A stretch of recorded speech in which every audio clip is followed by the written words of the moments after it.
Welcome in. I'm Sam Ekstrom. This is the Vikings Squad Show. Yes, newly renamed, newly rebranded. Welcome in. We're glad that you're with us on the Locked On Vikings YouTube channel, Locked On Sports Minnesota YouTube channel, and find our audio later on the Locked On Vikings podcast feed. This is our Care 11 show. We've got Julia Daniels. We've got Ron Johnson. We've got Minnesota Vikings training camp report day yesterday. The first practice is today, breaking down the Kwesi, Adofo-Mensah, and Kevin O'Connell press conference. They touched on Josh Metellus. Do we think a deal gets done with him? And a new segment, Bubble Trouble. Let's talk about the Vikings roster bubble players, and we will have a fun UDFA draft where we try to figure out which undrafted, unheralded players will make the Minnesota Vikings roster. Today's show is brought to you by Monarch Money. Take control of your finances with Monarch Money. Use code LOCKEDONNFL at monarchmoney.com for 50% off your first year. All right. I told you who's on the show, but let's see what they want to talk about today. Julia. Hi, Julia Daniels, sports reporter at Care 11. Sports reporter from Shoreview at the moment because Care 11 is currently out of commission. Everyone that doesn't know, a transformer blew up at Care 11 yesterday. And so our shows are, for the time being, coming from Shoreview. They look a little patched together, so bear with us. But I'm still going to go to training camp today, still going to do the coverage that we can to see what's going on with the Vikings, and grateful for the cloud cover today, that's for sure. Yeah, and I'm Ron Johnson, former Gophers and NFL wide receiver. Got a chance to talk to a lot of Vikings this offseason, Theo Jackson, CJ Ham. We just had Max Brosmer on, and then, of course, the Gopher Drake Lindsay. So I want to talk about why everybody needs a bro, and the Gophers need a Brosmer. I love it. And I'm Sam Ekstrom here at Locked On Sports Minnesota. Let's jump into the Kwesi, Adofo-Mensah, Kevin O'Connell press conference yesterday. You know what, Julia and Ron? We did it. We got to press conference day without something cataclysmic happening. Nobody, to my knowledge, got hurt during the break. Nobody got arrested during the break. I think the biggest thing was Dallas Turner losing a bunch of money to a scam. Like that was the biggest story that happened the last 6 weeks. So that is a success, and therefore the press conference was fairly uneventful, I would say, from like a newsworthy standpoint. But Julia, what did you take out of this from Kwesi and KOC? Yeah, I mean, I think the big thing that we saw was players not. So when I got the text yesterday from Reggie, he said I thought that it read Christian Darrisaw going on the PUP is a development. And it said not, and I didn't realize it said not going on the PUP. So I was like, why is that a surprise? I'm not surprised that he's on the PUP. You know, they want roster spots, this, that, the other. It's training camp. No, Christian Darrisaw's not on the PUP, and neither is Rondell Moore or Will Fries. Huge news, I feel like, especially when it comes to Christian Darrisaw, because we expected him to be out at least the first few weeks of the season.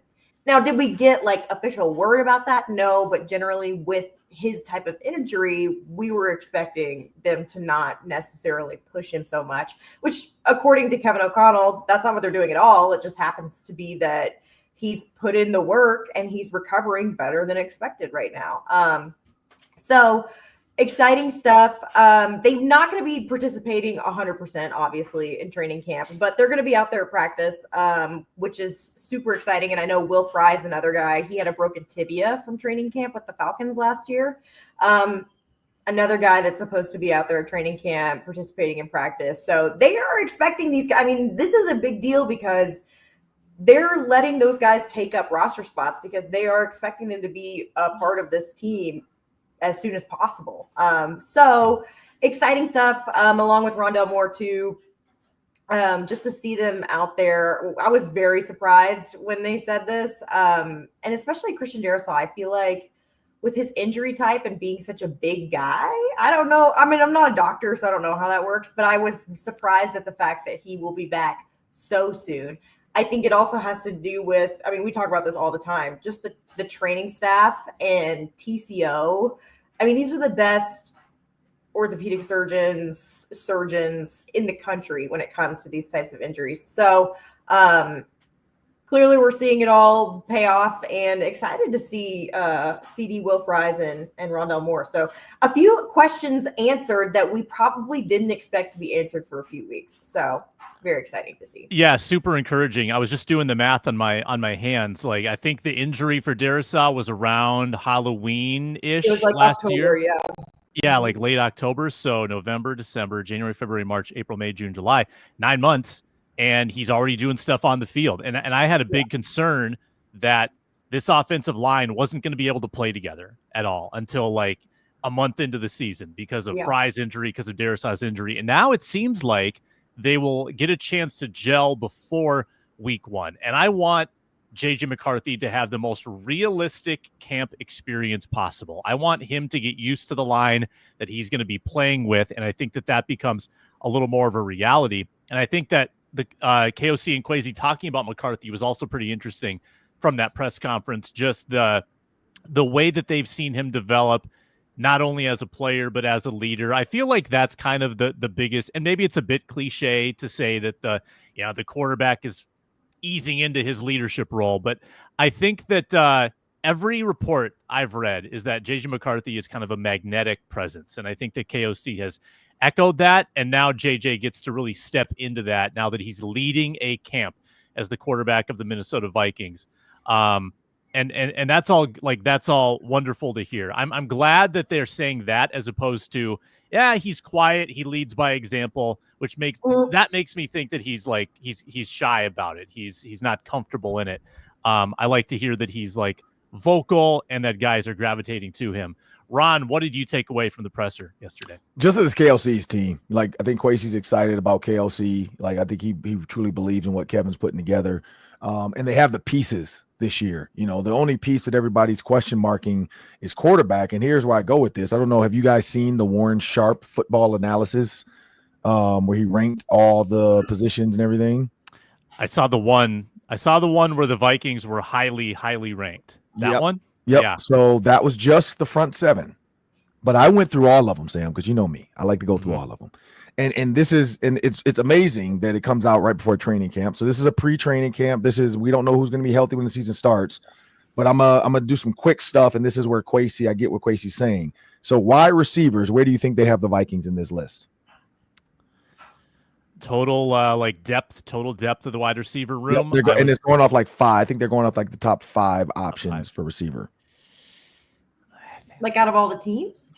So they rank. So Julia, this Warren Sharp, you know, he does something every year. His football analysis. He used to have a magazine. Now I think it's just digital now. That's how old I am. It used to be a magazine, but now it's just digital. But he did all the positions. So he did receivers, front 7, quarterback, O-line, running back, defensive backs, and head coach. And he ranked 1 through 32 for every team. He did it all summer.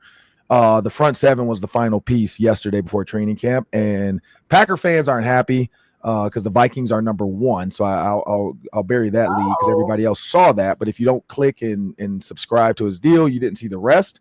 I did because I'm like, okay, I want to see what these people think. And again, he's just one pundit. Everybody has their own take, but front 7, he had the Vikings number 1. That's crazy. Vikings are number 1 front 7. When he comes to the rest of the NFC, he has the Lions as 10. Why? Injury. Aiden Hutchinson, who knows when he's coming back? Their front 7, or their offensive line, they just had retirements happen, so they don't even know who's going to be their center right now. You got the Packers are down for front 7 at 25. And then the Bears are at 20. So they have the Packers as the worst front 7 in the NFC North. But receivers, they're in the top 5. But where do you think they fail? 4. Julia? 3. Yep. So they got the receivers as 3. O-line. So here's the one. O-line. Guessing games. O-line. Where do you think they have the O-line? Well, PFF had them 7. I think we talked last week. Yep. I'm going to say 6. Julia? 8. 5. So they have them in the top 5 offensive line, and partly because of what you guys just said, no pup.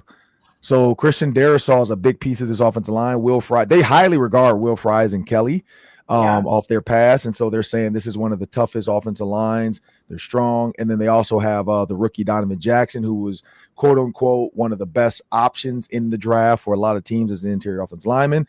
Running back, I'll put it like this. Everything is top 10. Everything was top 10. So running back, which a lot of people would not assume Aaron Jones, but Jordan Mason adds to that. So running back is top 10. DBs are top 10. Head coach, I think, is a little low. He's in the top 10. He's not in the top 5.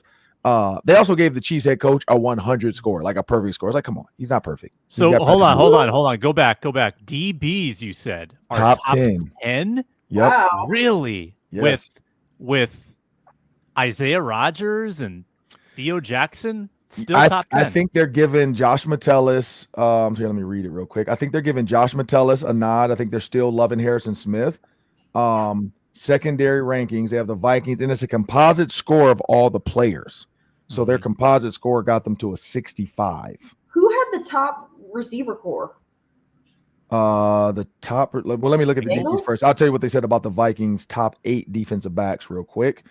The reason for the Vikings secondary finished 8th in our rankings, 1 spot above last season. Harrison Smith and Byron Murphy are back for another season. So they're putting a lot of pressure on Byron Murphy and Harrison Smith. I think even though he's old, they love a good Harrison Smith as far as receivers go. And tight ends go with that. That's the other part of this. So tight ends and receivers. So it's both. They have the Lions as number 1. They got the Eagles as number 2. They got the Vikings 3, Bengals 4, Buccaneers 5. And then Rams 6. Bears actually got a top 7 over the Cowboys. So, and then the Dolphins are 8. Dolphins are 9. Chiefs are 10. And I'm guessing they're giving the Chiefs the Patrick Mahomes nod. But yeah, the Lions have tight ends. We know that. And the Eagles have a great receiving core. But TJ Hawkinson adds to Jordan Addison and Justin Jefferson along with Jalen Naylor. Yeah. Who is the Lions' number 2 receiver? Like, I know Laporta, and Laporta balances out with Hawkinson. Amon St. Brown and Jameson Williams from Alabama. J-Mo, Roll Tide. Kind of like the Vikings' top 2 compared to their top 2, to be honest with you. Yeah, same. Yeah, but I think they're giving Sam Laporta the nod. And Hawkinson coming off injury. That's a little bit of it. Yep. But yeah, they gave him a top 3. They gave the O-line a top 5, running back top 7, DBs top 8, head coach 7. Quarterback is the one question mark. And my guess the last thing is probably going to be overall team. It's probably his last one right before the first preseason game. Mm-hmm. Vikings quarterback, they didn't love him. What do you think he fell? 28. 19. Julius closer. 26. 26. They gave JJ McCarthy, and of course he's a rookie, so we know that's going to happen. But it's just the unknown. Yeah. All the things I'm reading, not just this, but online, people always say the rookie quarterbacks never get a high nod unless they were the first overall pick, and people are just. But even Cam Ward, they're at 27 for the Titans. So and Cam Ward was one of the top quarterbacks taken. But you got JJ McCarthy. Basically says coming off the 26 in our rankings is 2 spots lower than we ranked Sam Darnold last season. So they're basically just, they're going off of he's a rookie, he's in this offense, we don't know what he can be, but we're going to put him down at 26 just to be safe. Aaron Rodgers, though, is only 25. So they have 1 step up above Aaron Rodgers. So I think Vikings fans can be happy with that. But that's what I took away from the press conference, though, Sam, is Kwesi loves the guys, he loves the people, and he thinks Kevin O'Connell is going to be a great leader for him. And the pieces are in place to go out and try to, contend for a Super Bowl. They also said in that press conference they expect Josh Metellus to practice and not to be holding in or holding out. Do we expect a contract to get done soon? And what could that look like? It's coming up next on the Viking Squad Show. Brought to you today by Monarch Money. Ever wish managing your money felt easier? With Monarch Money, it can. Whether you're growing your savings or planning a big purchase, Monarch puts you in the driver's seat. It's like having your own personal CFO, gives you full visibility and control over your finances. Big accomplishment in our house. Got a 4 and a 5-year-old dual daycare bill. Just sent in the final month before public school starts for the oldest one in September. That's going to feel pretty good, and Monarch is going to help us realize now how much we're saving, and that's going to help us build wealth. That's what Monarch is all about. What I really like, though, is that you can categorize you can put all your expenses in certain buckets and you see kind of the pie chart, how the money is being spent. You track your accounts, you track your expenses, and Monarch is a one-stop shop. Take control of your finances with Monarch Money. Use code LOCKEDONNFL at monarchmoney.com for 50% off your first year. That's monarchmoney.com, code LOCKEDONNFL for half off your first year.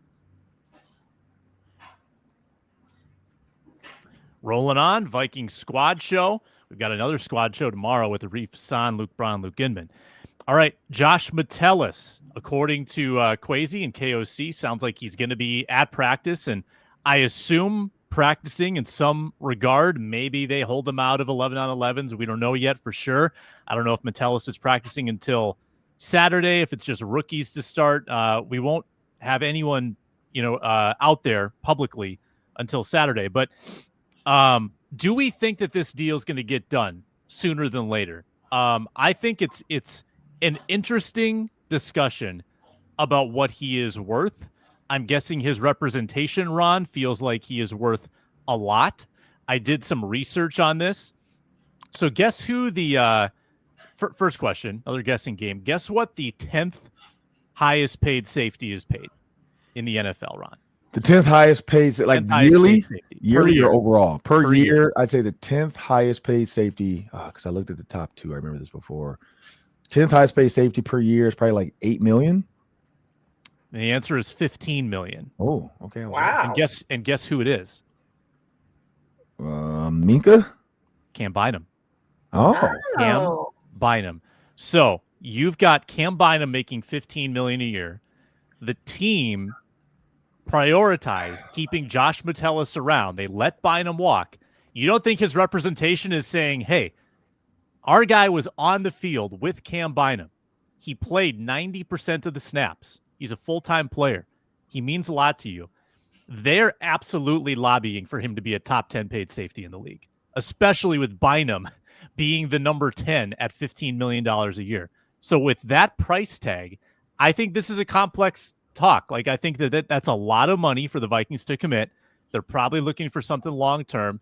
I'm not saying it's going to get messy, but I think that this is a heavy, weighty contract negotiation, Ron, to get Metellus back. So do you think the deal gets done sooner, later, it gets drawn out, maybe doesn't get done? I think sooner than later it does get done, but I think Josh Metellus, like you said, he's a great guy. He's a team-first guy. And I think, he's been a part of seeing what it looks like when guys hold in. It's probably a weird locker room. I mean, I've been a part of that back in my day. I don't need to say guys' names, but we had guys that would do that. They would show up to practice, and then they would just go sit in the locker room. The media would come around. They didn't have to talk to the media because they weren't signed. So it was really weird.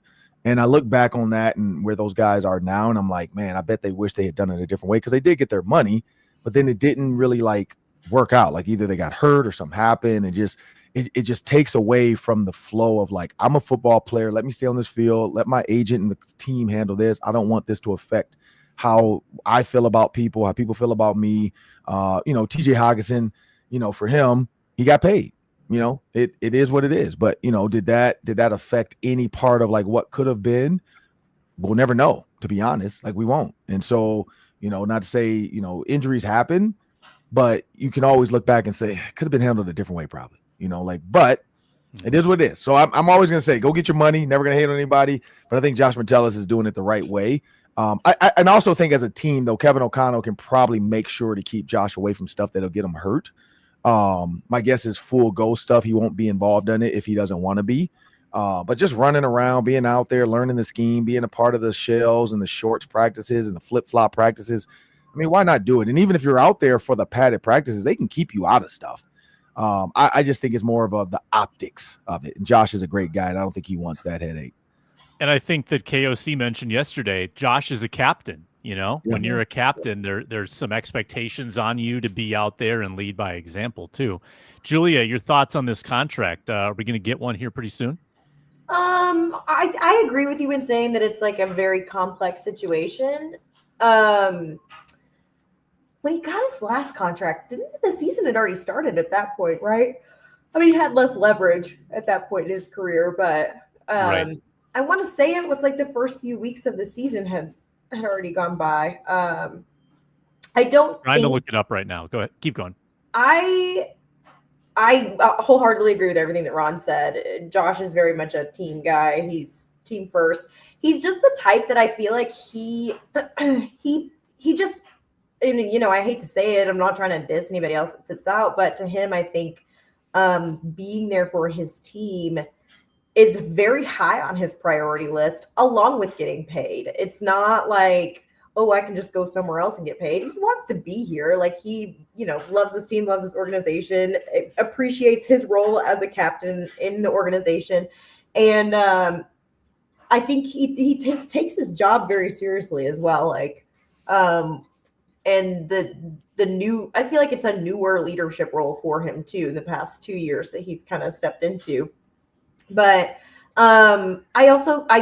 he doesn't just seem like the type that's like going to be too terribly worried about his contract anyways, because I think there's like a mutual respect between him and the organization, and they understand the importance of each other and how well they work together. So I feel like he's also, you know, Kevin and Kwesi are saying, you know, this is something that we're in dialogue with his representation, whatever. And he's very much the type that's just like, you know, this is Adam, I've done what I can. I'm going to continue to prove like myself and my worth. And I think to him, part of proving his worth is being out there at training camp and showing like, I am that guy. And so I think that will only help him in the long run in terms of getting the contract done. Timeline wise, I feel like they're going to try and get it done as soon as possible, just because that's how that cookie crumbles anyways. But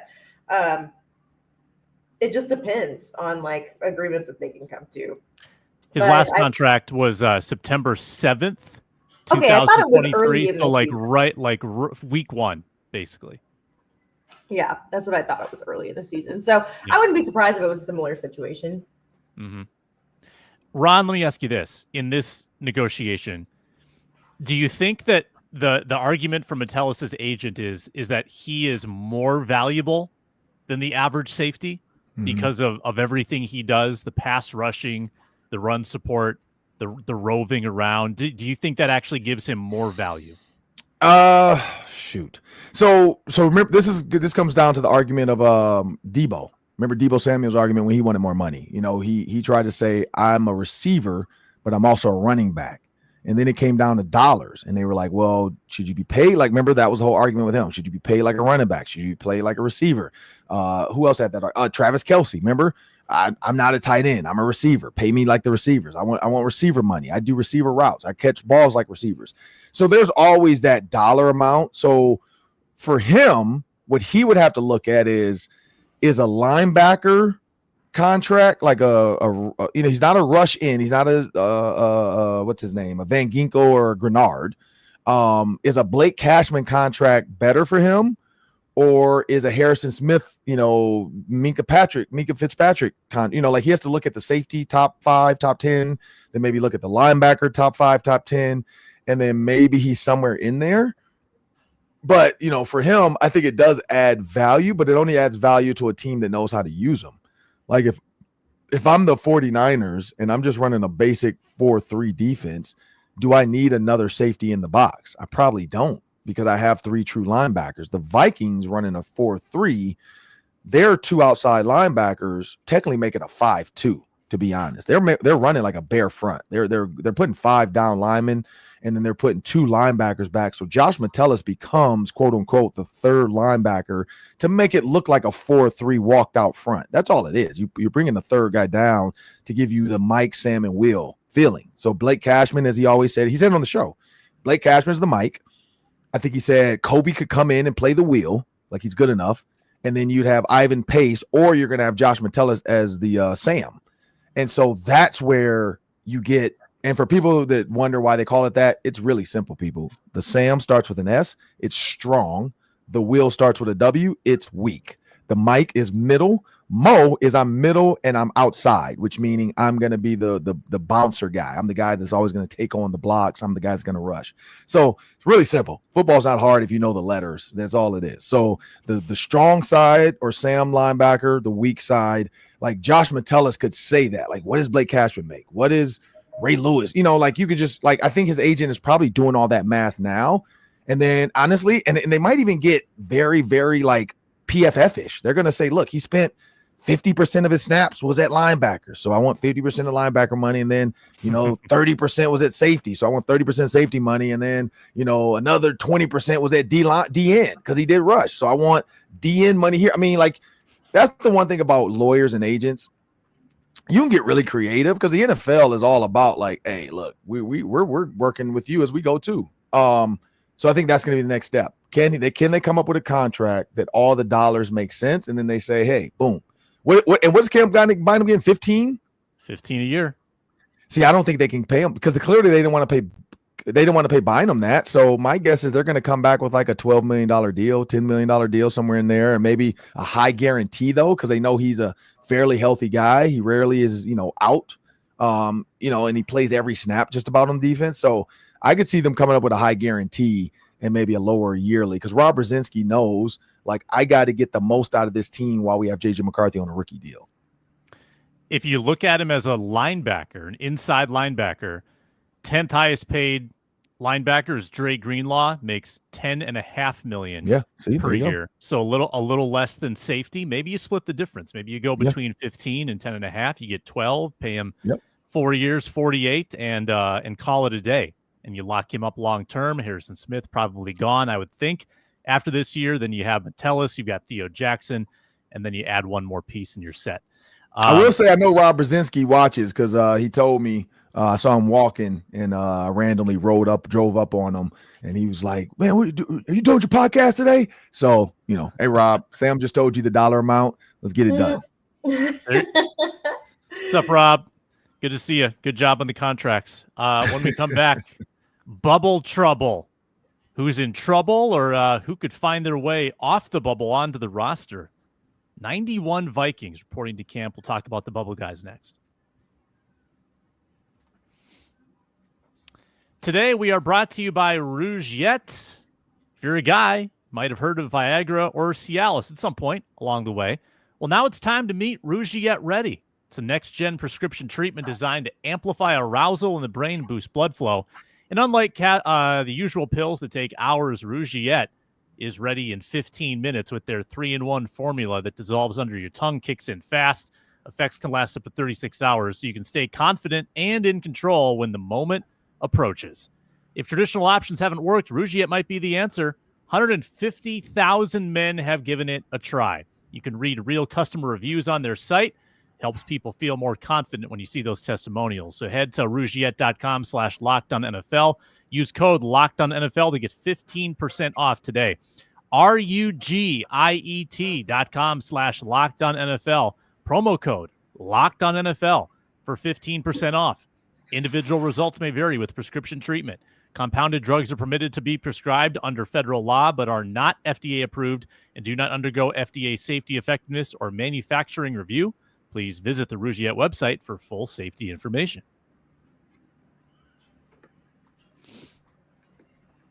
Bubble trouble, our third segment today. Only 53 can make it, Julia and Ron. That means 38 Vikings will be cut. It's bubble trouble. You don't want to be on the bubble. So I want one name. Let's just start with one name.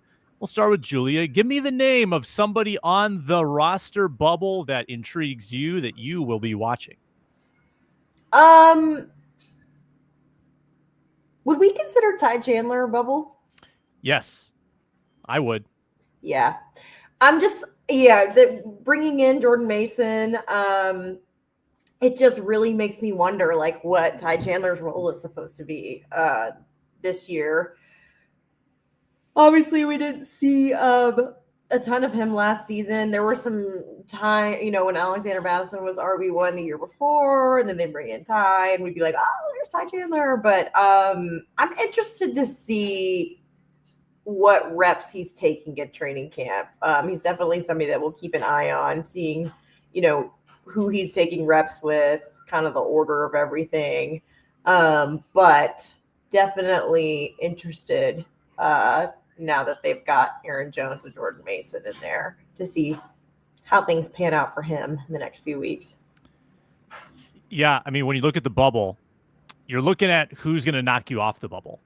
And I know that there's a very interesting rookie that they brought in from Jacksonville State down in your old neck of the woods, Julia, the Gamecocks of Jacksonville State. Trey Stewart is now a Viking. Trey Stewart had 1 year at Jacksonville State, transferred in, rushed for 1,662 yards, 25 touchdowns last year. Now, it's Jacksonville State, but that's intriguing to me. Like, if Trey Stewart can be your RB3 for the next handful of years, that makes Ty Chandler a little bit more expendable. So that does squarely, I think, put him on the bubble. Ron, quick thoughts on Chandler, and then give me a bubble guy of your own. Yeah. So Chandler, I think you hit the nail on the head. Like with the two-headed monster, like Mason and what's his name, Aaron Jones, and then the fact that like your returners, you have guys on your roster at receiver that are true kick returners, like a Rondale Moore, Ty Felton. Like you have guys that can actually be a kick returner now too. That puts that like, is he valuable anymore? And that's the key. And also like the way you want to throw the ball, you got all these receivers, you got Hockenson healthy now, you got Addison, you got Justin Jefferson. How often are you going to need a third running back? CJ Ham technically can run the ball, and maybe that gives them a chance to give CJ Ham more carries. So I think that's the thing. Also with the bubble, the guys without by their name. So the things were updated in training because we're saying we did this the other day about questionable and out. Yep. It was updated. The only questionable on the offense is Christian Darrisaw now. The offensive line is healthy other than Darrisaw. Everybody else, so Will Fries and Kelly, both are not questionable anymore. So Donovan Jackson, Ryan Kelly, Will Fries, and Brian O'Neill are healthy. Christian Darrisaw, questionable. Gavin Bartholomew, the tight end, is out. So he's on the pup. That right there is kind of like I thought, because we had his name in there as a potential, but being out on the pup, do you lose you can't make the club in the tub. My bubble guy, of course, I'm going to go with Max Brosmer. I want to see where him and Brett Rippon fall. Can he push Brett Rippon out? Is he cheaper than Brett Rippon? Yes. Is he smart enough? Yes. So is it a value? Like, do you need a Brett Rippon, or is it more advantageous to keep a Max Brosmer who can be your practice squad guy and your third quarterback when you might not need to keep a Brett Rippon on the roster? Another one, when you look at Rondale Moore, Ty Felton, Tim Jones, Jalen Nader, Jordan Addison, Justin Jefferson. Tim Jones is a bubble guy I'm wondering about because of if Jordan Addison's if they're preparing for Jordan Addison to potentially not be there, Tim Jones is the fifth receiver. But if Jordan Addison, if like his agent or his lawyers are telling him like, hey man, it's going to be a slap on the wrist. It was a prescription pill. Sorry, we didn't tell you guys sooner. You should have been sleeping and driving. Tiger Woods-esque. Then I think they might say, okay, Tim Jones, you're out of there. But those are my bubble guys to watch. Also, who feels like he's on the bubble a little bit? Brian Asamoah. He does. Yeah. I feel like he's on the bubble now because now that he kind of took over what he was supposed to be. Yeah, and then they put Kobe King in there now. Like Kobe King is ahead of him. So I just feel like he's a potential cap casualty of just numbers. They have him behind Kobe King. So it's Blake Cashman, Kobe King, and Brian Asamoah. So that he feels like a bubble guy. So I'm gonna keep my eye on that. I mean, special teams, he's a demon because he's fast. Also, Chaz Chambliss being out maybe helps Brian Asamoah because now if you keep 8 linebackers, Chaz Chambliss doesn't even have a chance right now. That's the other. My other bubble guy, of course, is Ambry Thomas. Like that's my guy. Mm-hmm. All my guys: Ambry, Max Brosmer, and then of course Brian Asamoah. Yeah, I think you covered a lot of good ground there. Certainly, I'm going to go with a couple bubble players on the other side of the coin. They're not veterans that are in trouble. They're young guys that I like, that I think could steal a spot. Number one, Joe Huber. Joe Huber. Remember the name. Don't forget the name Joe Huber. I know it's not sexy. He's an offensive lineman. Kind of blends into the crowd. No one's talking about Joe Huber. We should talk about Joe Huber. A Wisconsin lineman. My antenna's already up. Oh, he blocked for Wisconsin in the Big Ten? All right. The guy can play. 6'5", 310. No concerns about his size. Played 3 different positions in college. Guard, left guard, right tackle. played for 2 different schools, Cincinnati and Wisconsin. He was good at both of them. 3-year starter, so he's durable.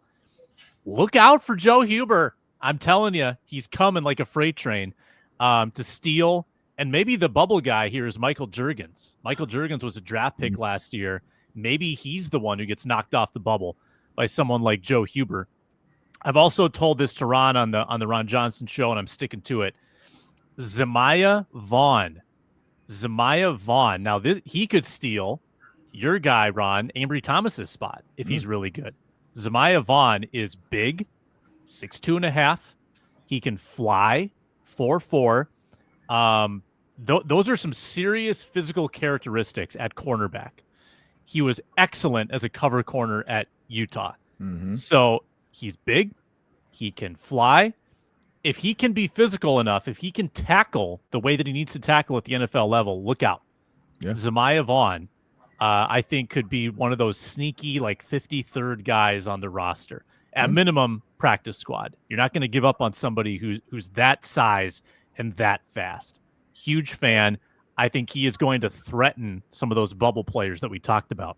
Zemiah Vaughn. And the thing about Zemiah Vaughn is because did Kevin O'Connell have Dantzler, or was he gone before Kevin O'Connell got here? He had him 1 year. Dantzler was, I think he got cut 2023. So I think he was here for a year. Yeah, because that frame is kind of like a Cam Dantzler frame. So I hope Kevin O'Connell doesn't have like scary flashbacks of like guy can't hold his weight. He can't jam anybody. He's just he'd have to hear him screeching in the background for him to have real flashbacks. Little Caleb Evans flashback too. Forgot about the Caleb Evans. Whatever happened to Caleb Evans? Concussions. I forgot about that. Oh, was it? He had a concussion. Then he said something else. Like, remember he was on social media talking about he's got to get away from social media. Over Twitter, and then he was like, "I'm getting off Twitter," and then continued to tweet all the time. Yeah, he was having the head stuff. I think he got like 2 concussions maybe or something like that to keep him off the field. So and then he got in his own head and started telling the world everything's emotional. It's not as simple as you think. So he had an emo phase, and then I think he kind of phased himself out. Yeah, we were pulling for him. I was hoping for him. He had the size. So I will say, Sam, you're right on that. If you can get 6'2" corners in this Flores cover 2 at least, you are an easy guy to jam the receiver and sit in that flat. And when you're that tall, you can't throw the corner out over their head. So if they sink, it's not easy as everybody's seen that video with Richard Sherman talking about that was Palms coverage. Oh man, you're a demon. Like, shut up, man. Like, but try to sucker a guy into throwing that corner out when you're supposed to be playing flat and you sink. I think it was the guy for the Bears. He did against the Vikings. I think what it was. And he forgot the guy's name. The Bears corner that went on Richard Sherman's podcast, and he got the pick against, I think it was Kirk Cousins. But he's talking about like he was playing Palms coverage. It was basically just sink. He's supposed to sink into the flat, and he went underneath the corner route. But when you have 6'2" guys, that is tough to do. So if Flores finds a way for him, I mean, you're right, Sam. Like, none of these corners have a job. Like, it's still like if it comes down to money, it's like, well, this guy's cheaper than all these guys. Let's keep him. So, Ron, maybe you can help me with this. When was the last time the Vikings developed a corner that worked out? Like, I'm obviously Xavier, but anyone since? Like, they've tried with Dantzler, tried with Evans. Mekhi Blackman would be the next one. Yeah, Mekhi would be an option. I don't know if we could say he's developed yet. Trey Waynes. Trey Waynes. Yep. Trey Waynes was an okay corner for 4 or 5 years. Not spectacular. It's just been tough. Got paid and then got out and then retired, and now he's hunting. Fishing. Yeah, hunting and fishing. Yep. He's in the woods with a cool $60 million or something like that. Anyway, it'd be nice. It would be nice to have one corner emerge. Maybe it's someone undrafted. Maybe it's Nudie McGlothern. Maybe it's Zemiah Vaughn. Having someone kind of rise up and be something, because you can't live this way forever at corner. You can't live on 1-year deals with veterans. You can't keep taking these flyers. Patrick Peterson's not going to save you all the time. You need to have some youth in that room. So that's what I want to see come out of this camp, is a cornerback that you can rely on for a few years to come. Let's put together a UDFA draft. We're just going to pick guys. I don't care what your logic is. I don't care what the rationale is. I just want us to try to find the guys that will make this roster out of the UDFAs. That's coming up next. Got a new partner here on the Viking Squad Show. It's Yahoo Fantasy, because fantasy football is back. Fire up the group chat. Mine's been blowing up. Get your draft board ready. Buckle up for the season of breakouts, busts, all the overreaction that we live for. My fantasy group had their rookie draft recently. Landed Travis Hunter in the first round. Pretty fired up about that. Also took Shadur in the third round. Don't know how I feel about that. Felt like a value play. Anyway, we're on Yahoo Fantasy. And you should be too, whether you're a first-timer or a veteran making your 1 millionth league. The app is so easy to use. The setup is so simple. And the smack talk, it just hits different in the message boards. To celebrate 28 years of fantasy greatness, I think I've been around for all 28.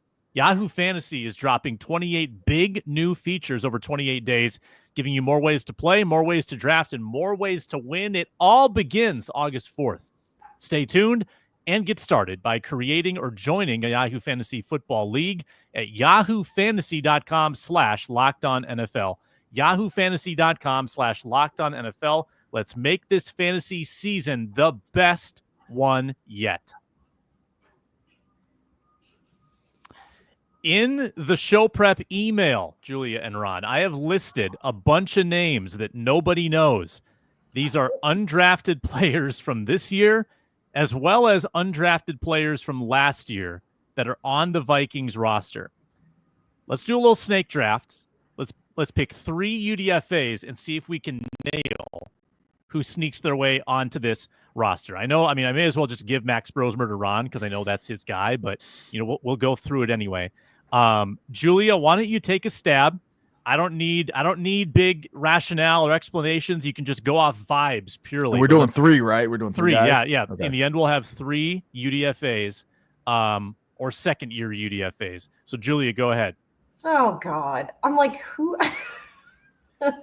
I make you research. Hey, when I plan the show, I'm like, yeah, they're gonna be stumped by this, but I'm gonna make them squirm a little bit. I'm gonna go for sure Silas Bolden. Yep, I like that. I have a question. I thought I read this somewhere when I was looking up Silas a few weeks ago. Did Silas go to high school with CJ Stroud? Ooh, down in was that in Texas? Would that have been, or was that somewhere else? Are they from California? Let's look. On-air research, gotta love it. He is from Rancho Cucamonga, California. Is that Stroud School? Very well, could be. Yeah. Mm-hmm. Yeah. Sweet. I think that he's got a shot as the return specialist, but yes. he's gonna have to be really good at it. He's gonna have to be really good at it because I think the Vikings have a handful of candidates. That's where Ice Cube and Mike Epps went to school during. Oh, really? No, during the movie Friday. That's a joke. Oh. You're too young. You probably don't even remember Friday. Next Friday. The movie. I know. I've never watched it, but Friday after next, one of the two. Yeah, Rancho Cucamonga. That's where the dad, when he hit the lotto, that's where he moved to. Oh, Silas went to Oregon State for the first 4 years of his career too.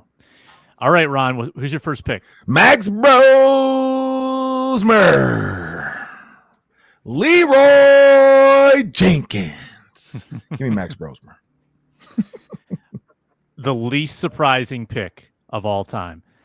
So Julia takes Silas, Ron takes Max. I think I know who Sam wants. I've got 2 crushes. So who do I take first? I think I'll take my guy Zamaya. I think my most affection is for him, but I do have one more that I desire. Let's go back to Ron. I thought it was a snake draft. Don't you get 2 or no? Yeah. Oh, I do get 2. Thank you. So I get Joe Huber right away. I knew you were going to go there. That's the one I was staring at. Zamaya and Joe. Beautiful. All right, now Ron gets his second pick. I'm going to go with because I was going to go Huber just because I was going to take that pick from you, but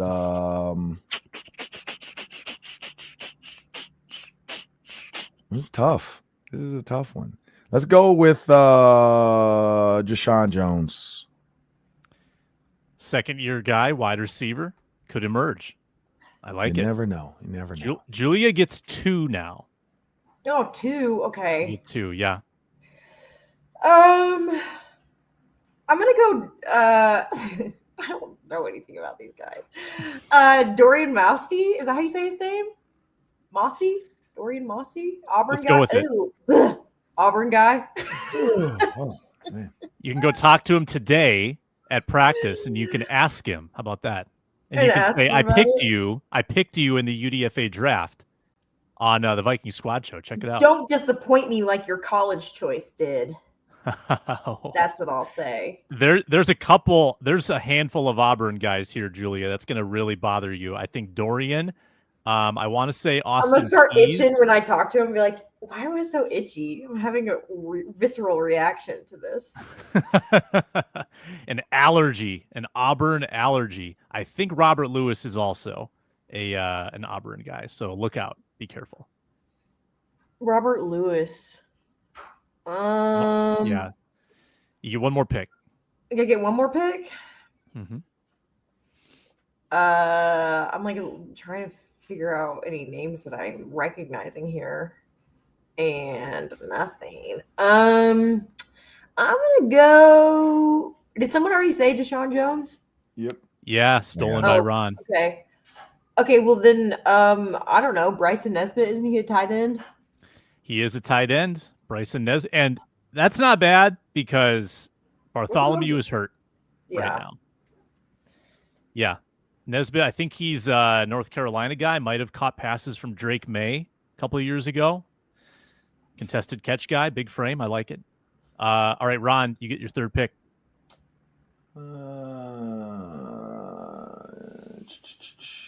Problem is some of these guys are so far down on the depth chart. Like that's the problem. Like trying to get it right. Shoot. You know what? I'm gonna just go with just in case. I'm gonna go with Austin Keys. Nobody picked him, right? No, I think that's the other Auburn guy, I believe. Austin Keys. Linebacker.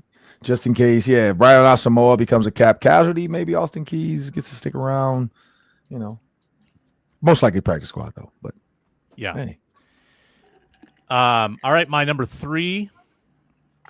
I'm gonna go with Elijah Williams. That's the other one I was looking at. He is a small school pass rusher from Morgan State. The Morgan State Bears. Sounds like someone Belichick he scouted him. Belichick loves his small school guys. Oh, yeah. A little undersized, but the production, oh my goodness. 11 sacks last year, 8 the year before that, 11 the year before that. 33 career sacks. So he tore up whatever division Morgan State is in. I don't know if it's the MEAC, the WAC. I don't know where Morgan is. Was it West Virginia? I don't know. Wherever Morgan State is, he tore up that league of football. So we're banking on him converting that to the NFL. I think he's a little bit of a tweener. Not sure where he plays, but we'll figure it out. The Vikings will figure it out. Who's our defensive line coach, Ron? Do you know? Whoever it is going to figure it out. It's the guy from LSU. Not Rumpf anymore. Yeah. The guy from LSU. Forgot his name. All right. And I can't remember it right now. So that's our show. Those are our UDFA picks. And today, Julia Daniels, Care 11, will be out at Vikings training camp practice. How exciting is that? Public will be out there on Saturday. Julia will be doing a newscast from a bunker somewhere tonight. Maybe. I don't know yet. And you can check that out. Channel 11. Or for me, it's 811, actually, if I want to watch in high definition on Xfinity. Ron Johnson had Drake Lindsay on his latest show. Check that out, the Ron Johnson Show on Locked On Sports Minnesota. Find our audio of this show, the Viking Squad Show, on the Locked On Vikings podcast feed. Thanks so much for watching, listening, commenting, and subscribing, and we'll talk to you soon.